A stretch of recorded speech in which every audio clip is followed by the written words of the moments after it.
Зохиолч Даваадоржийн энх Болдбаатар. Ирвсийн уул өгүүлэг.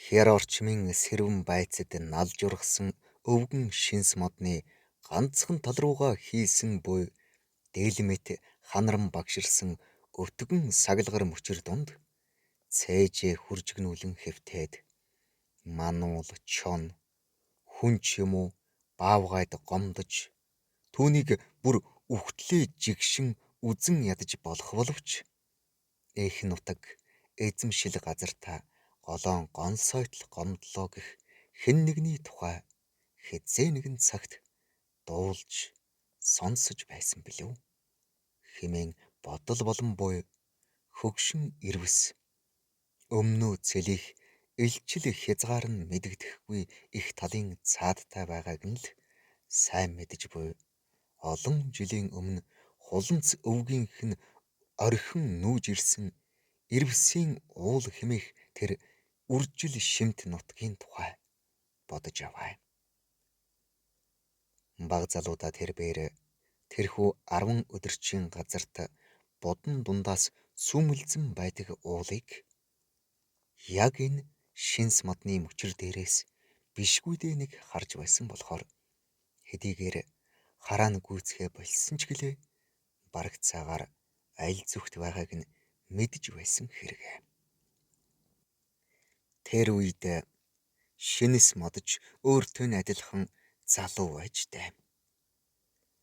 Анх энэ модон дээр эцэг нь түүнийг бүр зулцэг байхад нь дагуулan ирж ирвсийн уулыг зааж хуланц нарынх нь нүүж суусан тухай ярьж өгч байсныг тэр энд ирэх болгондоо тун тод сандаг юм. Түүнээс хойш тэд энд өдөр бүр ирэх болж энэ заншлаа эцгээсээ хойшч тэр орхиогүй билээ. Гэвч одоо тэрбээр өнөө бүхий л амьдралынхаа турш бурханчлан шүтэж ирсэн ирвсийн уулаа бүхэл энүүхэн наан талын дунд бэлчин байгаа цагаан зээрийн сүргийн үдийн наранд өснийхээ сорыг гялалзуулан зэгсэн толгой шиг цайран байхыг ч олж харж чадхан болжээ. Энэ их талыг түүний хуланц өвөг эмэг хоёр олон жилийн өмнө 2 өдөр нэг шөнө зогсолтгүй явж байж арай гэж туулан ирвсийн уулнаас энд ирсэн гэдэг. Энд ирэвтэй тэд хачин аймаар дайсагнал цэвүүцэлтэй учирчээ. Огт мэдэхгүй газар болохоор хадны муусан олб огтнууд хүртэл тэдэнд айдас төрүүлж байв. Гэвч тэд зориг шантралгүй жухамл хар цусаа урсхан хатан ясаа хэмхлэн байж уулын энүүхэн хэсэг газрыг өөрийн эзэмшил болгосон гэдэг. Энэ бол тэдний удмынхны түүхийн хамгийн аимшигтай хар бараан үе байсан гэж нэгэн цагт эцэг нь түүнд их л нухацтай хэлсэн юм. Энэ бүхнийг эргцүүлэн бодсоор хөгшин ирвэс хяр орчмын сэрвэн байцад налж ургасан өвгөн шинс модны ганцхан тал руугаа хийсэн буй дэлмэт ханаран багширсан өтгөн саглагар мөчир дунд цээжээ хэржигнүүлэн 3 өдөр 3 шөнө хэвтжээ. 3 дахь шөнөө тэр зүүдэндээ ирвсийн уулыг хачин тод харав. Модгүй ингэртээ нэгэн цагийн их суйрлийн үлдэгдэл мэт нурж хөглөрсөн асаг хадтай асаг хадныхаа дундуур гагцхүү янгэр ирвэс хоёроос өөр амтан явж үл чадах бүдэг хэтэрхий хуучин харгуйтай ажээ. Чулуу цугларсан газар болооч тэрүү цуураа ихтэй аава хэмээн дуудахад тэр дууг нь 10-таа давтан хөнгөнөх аж. Хуучин харгуйн тахиралдаж мушгиралцсаар хурч очисон оргилын байц хадны сэрвэн дээгүр ганц нэг мод өлийн үзэгдэх нь энэ уулын ар ингэрт баавгайн эзэмшил буйг илтгэнэ. Хүний улам өрч энд бишгүй үзэгдэх ажээ. Чухам юу байсныг нэгэнт зүүд нойрноосоо сэрсэн хойноо ирвэс санах гээд чадсангүй. Санаад ч тэр нэрлэж мэдэхгүй байлаа. Яагад гэвэл тэр хүн гэгч амьтныг огт мэдэхгүй. Хөгшин болтлоо насалсан хэдий ч огт үзээгүй билээ. Ирвсийн уулыг ч тэр огт үзээгүй хэрн үзсэн юм шиг хачин тод зүудэлснээ гайхаад барахгүй байлаа. Урд өмнө сэтгэлдээ ургуулan бодож байгаагүй хэрнээ шүү дээ. Эсвэл ирвсийн уулыг биш, өөр уулыг.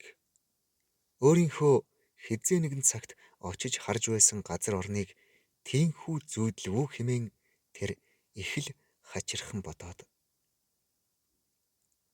Үгүй ээ. Би тийм газрыг хизээч үзээгүй. Энүүхэн хавийн эзэмшил нутгаас гарчиж байгаагүй би хаан тийм уулыг үзэх вдэ гэж өөрөө өөртөө өгүүлснээ ямар ч аниргүй хэрн хачин цочмгоор өндийж гитэх мэт хөдлөн явсаар хэр орчмын сэрвэн байцад налж ургасан өвгөн шинс модны ганцхан тал руугаа хийсэн буй дэлмэт ханаран багширсан өтгөн саглагар мөчөр дээрээс үсрэх юм буулаа. Яах гэж байгаагаа тэр өөрөө ч мэдсэнгүй. Нэг л мэдхэд өөрийн эзэмшил газрынхаа хөлийг өнгөрөн их талын дундуур дүүлэн давхиж явв. Энэ их талыг түүний хуланц нар ердөө 2 өдөр нэг шөнийн дотор туулсан гэлцдэг. Хамар доогуур нь талын цагаан чандаг шүргэсгэн үлдэхийг ч тоолгүй хар давхиагаараа явсан юм байх. Хэн нь залуу сайхан байсан байлгүй яв гэж. Миний явж байгаа яг энэ замаар тэд явж ирсэн байхтай хэмээн тэрбээр давхил дундаа бодож байлаа.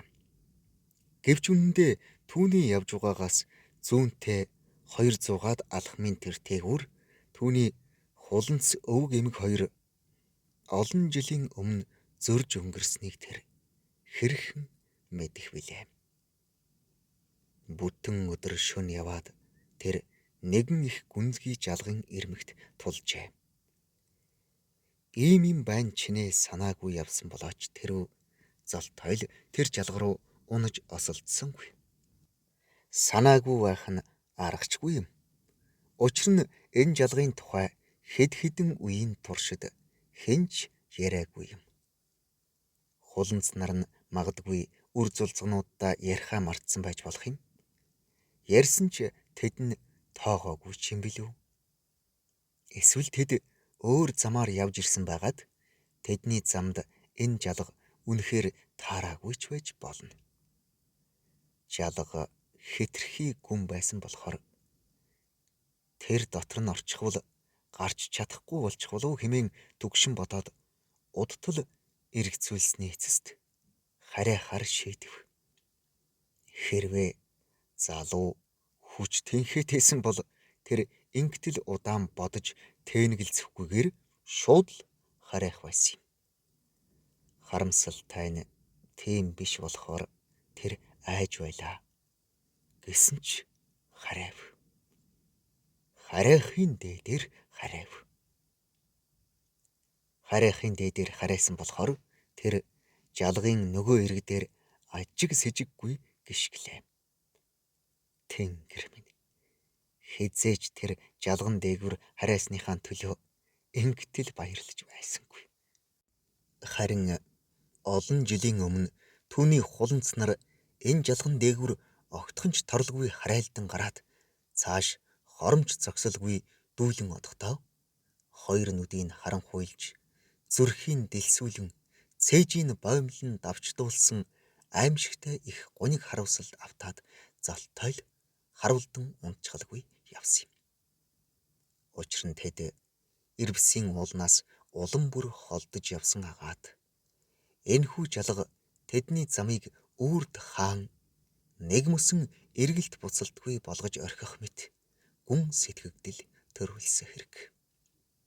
Магадгүй тэд Энэ жалган дээгүр харяан гарсан болохоор л ирвсийн ууландаа эргэж огт ирээгүй ч юм билүү.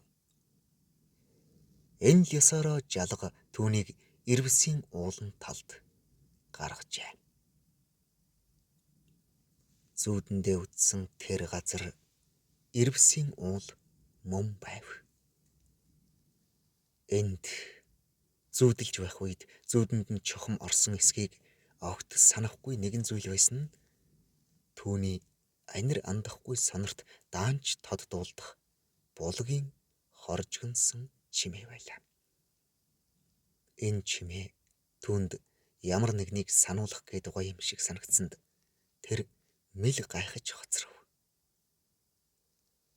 Би чухам юуг санах ёстой юм бол хэмээн бодоод хэсэг зуур дороо зогслоо. Зүүдэндээ үзэж нэгэнт танил болсон зөвхөн янгэр ирвс хоёр л явж чадах хадан харгуйг ширтэн бодов. Тийм ээ. Тэр үед нэг бороо орсон юм. 4-7 хоног тасралтгүй орсон юм. 4-7 хоног хуланц нарыг нь өлөн хоосон сойсон их устай бороо газар дэлхийг тув тунгалаг болгочихсон байсныг аав нь өөрөө үзсэн юм шиг сэтгэл догтлон ярьдгийг тэр сая л санаад одоо явж болно гэж өөртөө шивнэн өнөө хуучин харгуйн зүг ухс хийв. Ухс хиймэгцээ тэр ямар нэгэн юмд тээглэн хүнд нүсэр биеийнхээ хүчээр холоо шидэгдэн газар унлаа. Ядарсан ядрал, туйлдсан туйлдалдаа тээгэлсэн тэр байв. Унахдаа түүний тэгнэн авсан том хавтгай чулууны ёроолоор түрүүнээс хойш хоржигнож сонстоод байсан горхины тув тунгалаг ус урсаж байх нь тэрэ. Усны үнэр чимээ хоёр түүнийг ухаан оруулсан бололтой. Ирвс ёр бусын хурц нүдтэй толгойгоо алгуур өргөж сэрвэн дээгүр нь ганц нэг мод өлийн үзэгдэх оргилын байцыг тогтоон ширтэв. Ягаад ч юм түүнд тэнд хурж очих заавал хурж очих хэрэгтэй юм шиг санагдлаа. Том үхэр чулуу дамжин арай ядан явхдаа тэр олон жилийн өмнөх тэр нэгэн өдрийг өөрийн эрэхгүй дурсан бодож явв. Тэр нэгэн өдөр гэдэг нь 4-7 хоног тасралтгүй шаагсан бороо сая л нэг татарсан жин үдийн үе билээ.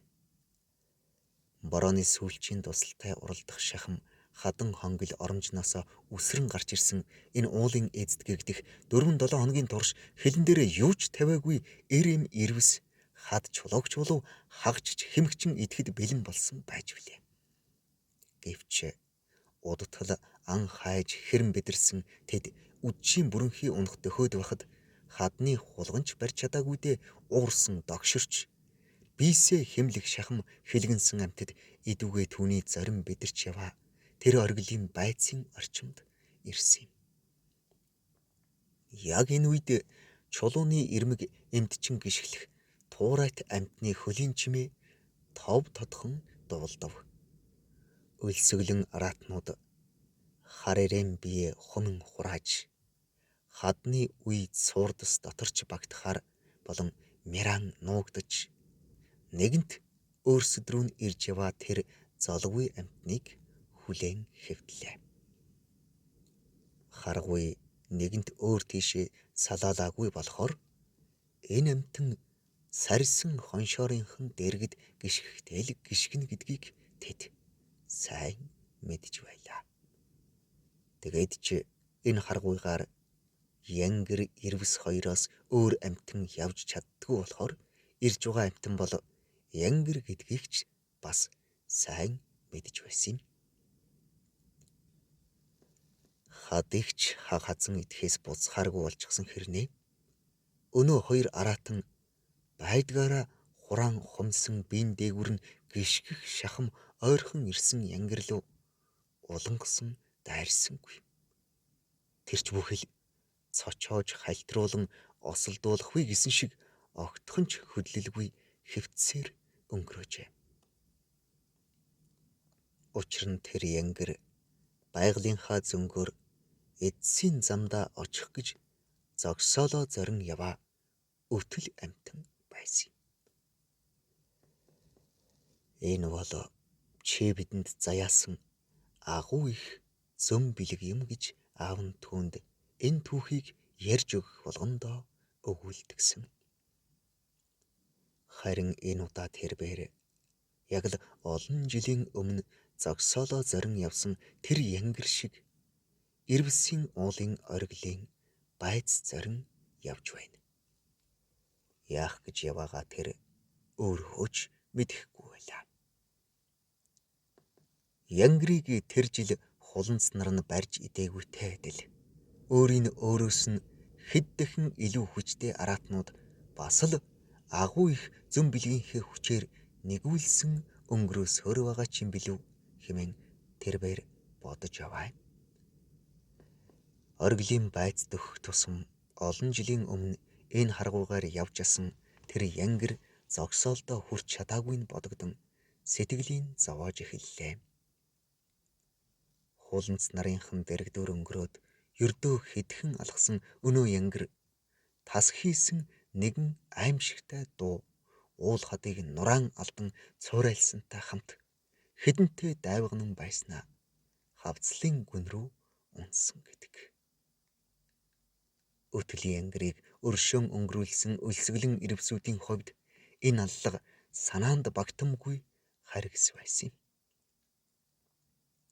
Харвагаас хамтдаа амьдарсан хадан хонгил оромжооч дайралгүй ирвсийн уулыг үрд орхиж алсыг зорин урд өмнө огт бууж очиж байгаагүй ил задгай тал газраар эргэж харалгүй давхин оцсны учир чухам хүү энэ л юм гэлцдэг.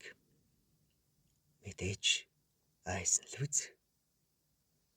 Айхаасаа илүү жигшин зэвүүтсэн хэрэг байсан юм.